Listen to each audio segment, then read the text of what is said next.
High cuties, আমি আজকে ডেকো করবো এই বক্সটাকে।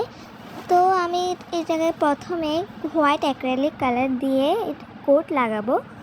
আপনারা চাইলে জেসও ইউজ করতে পারবেন। এগুলো যদি না লাগান তাহলে আপনারা যে কালারটা করবে এটা বসবে না। এরপর আমি করবো পিঙ্ক, বেবি পিঙ্ক, কারণ আমার ফেভারিট। এরপর পুরাটা বেবি পিঙ্ক করার পরে ক্লে দিয়ে, পার্পেল ক্লে দিয়ে কেকের মতো ক্রিম দিব। কেকের উপরে ডিজাইনটা করব, বর্ডার দিও চারপাশে।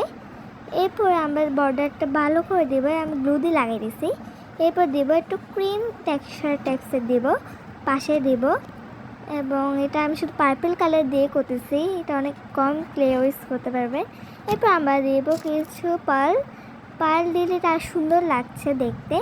এরপর দেব কিছু চেরি, যাতে এটা কেক লাগে দেখতে। উপরে কিছু না দিলে এটা কিছুই লাগবে না দেখতে, কেকের মতো দেখতে আমরা কিছু চেরি দেবো। এরপর দেবো কিছু স্প্রিংকেলস, যেটা আরও সুন্দর লাগছে। আপনারা এখানে ভিতরে অনেক কিছু রাখতে পারবেন, আমি অনেক কিছু রেখেছি। Bye, subscribe my channel.